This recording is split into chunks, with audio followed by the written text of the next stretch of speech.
The Hebrew Bible is one of the most continuously read books in Western history. But how did it get from a set of unconnected texts and traditions in the ancient Near East, nearly 3,000 years ago, to the printed text we have before us today? The first thing to bear in mind is that the current order of the Bible's books does not necessarily reflect the order in which they were written.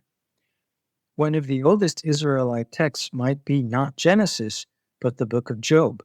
which could date to the time of the prophet Ezekiel in the 6th century BCE, since he mentions Job by name, though he isn't necessarily referring to the book that we have in front of us today. Then there are prophets like Hosea and Amos, whose works we can date because they lived in the northern kingdom of Israel before it was destroyed by Assyria in the late 8th century BCE. The next oldest texts are the historical accounts of the kings of Israel and Judah, which are preserved in the books of Samuel and Kings. These, given their level of detail and relative accuracy, seem to have been written not so long after the events they describe, though they themselves mention still earlier works which we no longer have, like the Chronicles of the Kings of Judah and Israel. On the other hand, the first of the books that follow the Torah in the Hebrew Bible, Joshua and Judges, are describing what would have been for their authors a distant past, and as we saw in the previous lecture, the book of Joshua's account of the conquest of the land of Canaan is not supported by our archaeological evidence, which suggests a slow and often peaceful development of the communities which would eventually form the Israelite state. And we have no outside evidence at all for the judges who, according to the book named after them, were a group of random heroes who governed the people on and off between the time of the conquest and the establishment of the kingdom of David. And though people with that title may have played some role, the book of Judges, which was written during the time of the monarchy, mainly uses them to justify the military and political necessity of the dynasty of David by claiming that without any strong central leadership, the people kept lapsing into foreign worship and being attacked by their enemies until a new judge could appear to save them. Even the more recent books of the Hebrew Bible sometimes contain parts that seem to predate the rest. There are, for example, two poems, the Song of Deborah in the book of Judges, which celebrates a military victory, and the Song of the Sea in Exodus, after God drowns the Egyptians in the Red Sea, which could have been traditional songs that were incorporated into those books when they were composed. There were also two law codes, i.e. sets of laws on many different subjects, of the sort we see in the Code of Hammurabi, contained in the Torah itself. One in Exodus chapters 21 to 24, which was inserted right after the story of Moses receiving the Ten Commandments on Mount Sinai, and the other in Deuteronomy chapters 12 to 26, which was worked into Moses' farewell speech and stands out because the text suddenly switches from his voice in the first person to God's in the second.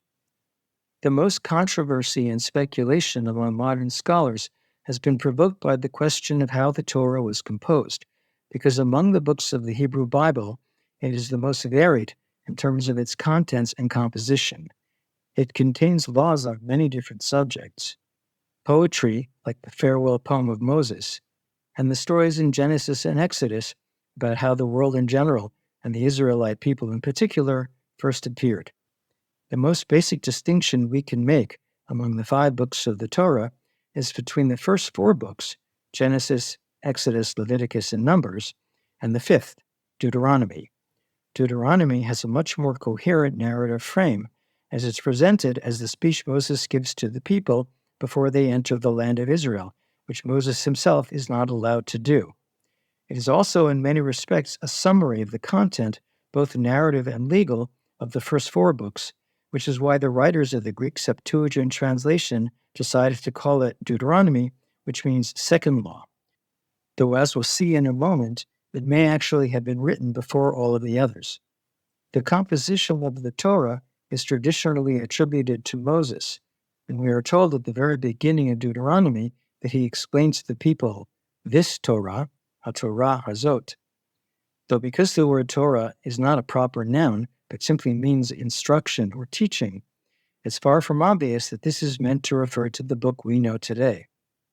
In any case, up until Deuteronomy, Moses is a third-person character rather than a narrator, and the text even describes his death and burial. A verse that has tended to trouble traditional Jewish commentators is Genesis 12:6. And Abram moved through the land until the place of Shechem, and the Canaanite was then in the land. This phrasing suggests that the narrator is writing at some much later date, which would not have been true if it were Moses himself. And there are other passages in the Torah and in the Hebrew Bible more generally which use phrases like "to this day" to describe some change of circumstances. Ever since the late 19th century, Bible scholars have tried to untangle the sources that would have been brought together to produce the Torah. At first, it was thought that there were 4 separate documents written during the period of the kingdoms in the 10th through 7th centuries BCE, 2 which told different versions of the stories of Genesis and Exodus, one which contained laws about the priesthood, and one that was the basis of the book of Deuteronomy. But it's now more generally believed that Deuteronomy, which existed in some form in the 7th century BCE, was the core to which the other parts of the Torah were gradually added. It's the only part of the Torah that we can date with some certainty, because according to the Book of Kings, it was found during the reign of King Josiah, and the historical narratives of Joshua through Kings, which share its attitudes and its style, can also be dated to the same period, i.e. the century or so before the Babylonian exile. All of these texts are concerned mainly with the dangers of foreign worship and assume that Israel and Judah are ruled by their own kings, though the destruction of those kingdoms and the events of the exile itself were added later on. On the other hand, the contents of Genesis and Exodus, as well as Numbers, are not historical narratives as such, but a mythology which could have developed at any time and may have originated during or even after the exile. This would explain the Mesopotamian elements to which the authors could have been exposed in Babylonia. The stories within the books of Genesis and Exodus were once classified according to whether they refer to God as Jehovah, i.e. Yahweh, or as Elohim, on the assumption that these different names reflected different sources and places of origin. But this distinction is now considered much less significant than it once was. It's possible that some of the Torah's sources originated in the northern kingdom and others in the south, and while Genesis sees the family of Abraham as the origin of the Israelite people, Exodus looks to Moses and the Exodus as the formative event. In any case, the two sets of traditions are now thought to have been combined after the fall of the Kingdom of Israel in the late 8th century, when many of its people relocated to Judah. Finally, there is Leviticus, which contains rules about the priestly class and the temple in which they served, and which may have been written during the exile to preserve these rules for future generations now that the temple was gone and would have to be rebuilt. Once the Israelites, or perhaps we should say the Israelite elite who created their literature, had lost their country, their king, and their temple, the ideology and assumptions contained in the earlier parts of the Bible began to change to suit these new circumstances, and the later parts of the Bible reflect this change. The last part of the book of Isaiah, for example, which was written by a different author after the destruction, looks forward to the restoration of the kingdom, while the book of Esther describes the dangers of life as a small community in the diaspora. Then there is the prophet Zechariah, who was among the Jews who had returned to the land after the Persian Empire had conquered Babylonia and allowed them to go back to Jerusalem. He focuses on the rebuilding of the temple, which took place around that time, and he looks forward to the day of the Lord, when the nations of the world would finally be subjected to God. As far as we can tell, the development of the canon of the Hebrew Bible, which books were included and which weren't,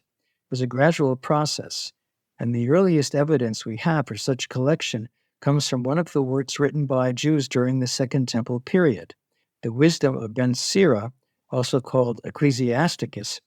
which lists all of the books of the Torah and the prophets, but leaves out 4 of the writings. Our ancient copies of the Septuagint, on the other hand, include many of the books that were later adopted by the Catholic and Orthodox churches, but the Septuagint and other works written in Greek by the Jews of that period, such as the story of Susanna, were read mainly outside of the land of Israel and don't seem to have influenced the canon of the Hebrew Bible, which, as its name implies, contains only books written in that language. This may be why these Greek books, which were as Jewish in character as their Hebrew counterparts from the period, were never included so far as we know.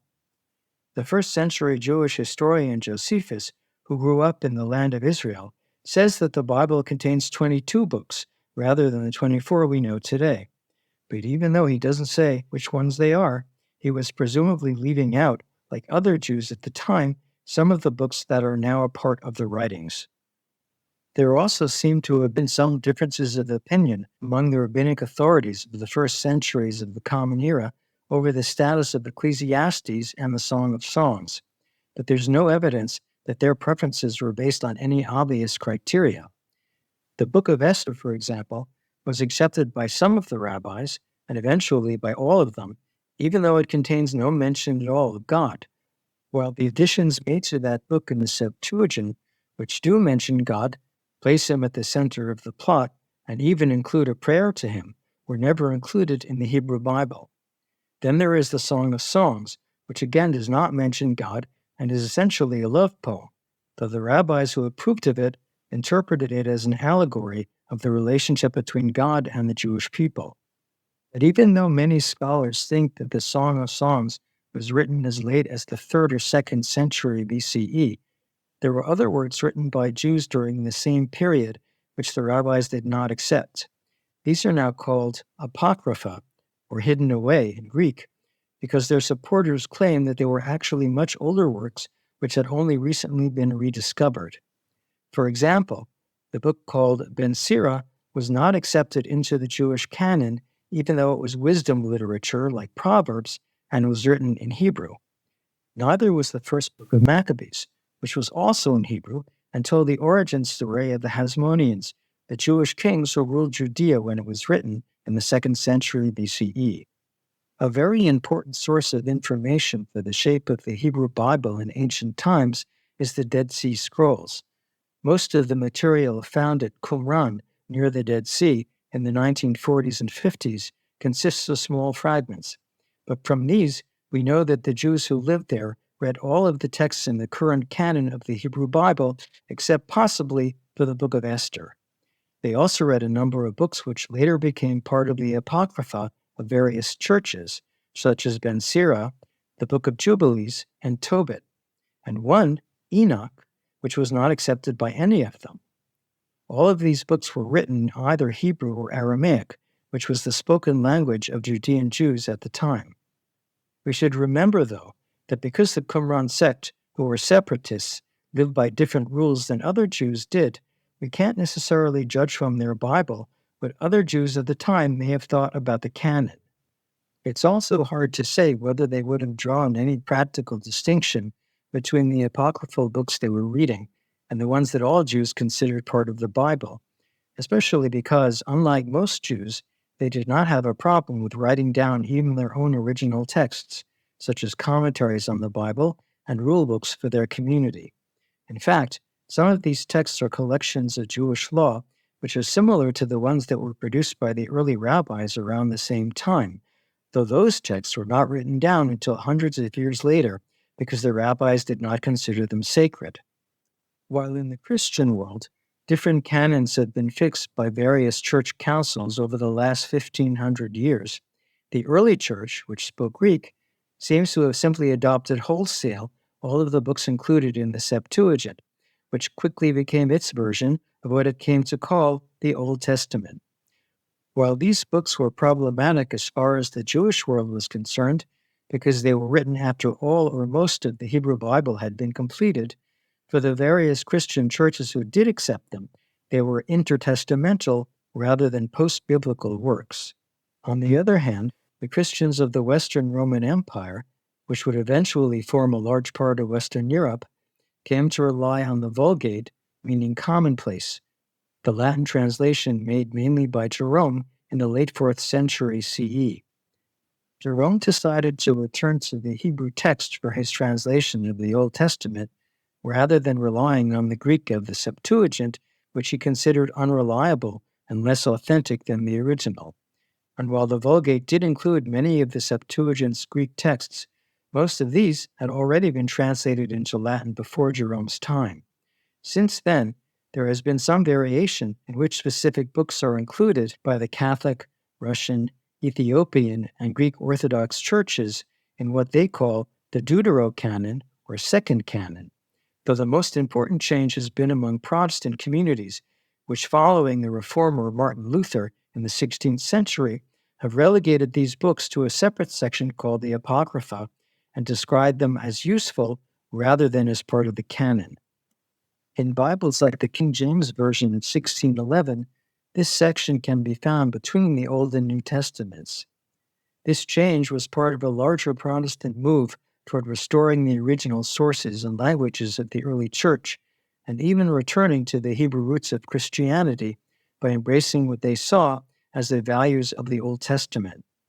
The idea, for example, that priests should be replaced by elders, the source of the term Presbyterian, was inspired by the fact that in the book of Exodus, Moses consults with a group of 70 old men. Now that the text of the Hebrew Bible had been more or less fixed, how was it handed down to us? Ever since the invention of printing, we've become used to the idea that aside from the occasional typo, texts do not change. But in a world where books had to be written over from scratch every time someone wanted a new copy, the opportunity for making changes or mistakes was constant. The relatively limited number of copies that could be produced this way also means that we don't have a great many ancient examples. In fact, our oldest version of the Hebrew Bible is its Greek translation, the Septuagint, at least in the sense that the original text whose copies we have today was written around the 3rd century BCE. Since it's much older than any of our surviving Hebrew texts, translating the Greek back into Hebrew sometimes yields different readings than what we find in our standard text. On the other hand, the Dead Sea Scrolls are the oldest physical evidence we have for the Bible as it once was. But even though, as we said, they include all of the books of our Bible with one exception, only the scroll of Isaiah, which has a special building dedicated to it at the Israel Museum in Jerusalem, is complete. So the Dead Sea texts which have been reconstructed so far only give us hints at what the text of their Bible would have looked like. The oldest complete texts of the Hebrew Bible actually date from the 10th century CE. These are the work of the Jewish scholars now called Masoretes, because they use centuries-old traditions, or Masorah, about how the text of the Hebrew Bible should be read and how each word should be spelled to establish a fixed and standardized text. This work, which was done in Jerusalem and in the northern city of Tiberias between the 7th and 10th centuries, determined, among other things, which vowels should be added to every word, since Hebrew, like Arabic, is spelled only with consonants and uses added markings which are normally not written out to indicate vowel sounds. So, for example, the words vayavo, he came, and vayave, he brought, are spelled exactly the same way without the addition of vowels. The Masoretes also made changes to words that they thought were incorrect in some way, or even occasionally changed expressions which they thought were too crude for the Bible. But because the text was considered sacred, none of these changes, or even the vowel points, were added to the Torah scrolls written by scribes on parchment for religious purposes. Instead, the Masoretes produced books which included all of their notes, and these, like all other books of the time, were copied and bound by hand. By this time, the reluctance Jews had felt in the past to write down anything but the sacred text of the Bible had passed, and books like the Talmud and even medical and philosophical works were being produced. But instead of scrolls like the Torah, they took the form of a codex with bound pages, like the Christian books of the time.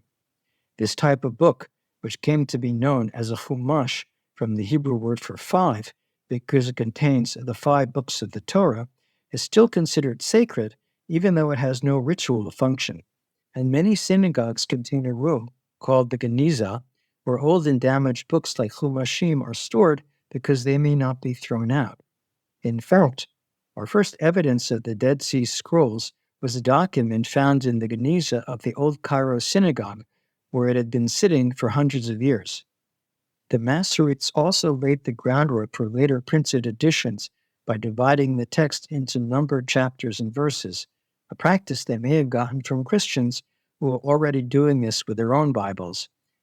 And they wrote down the musical notes that traditionally accompanied the public reading of the Torah on Sabbaths and festivals when portions of the text are read aloud.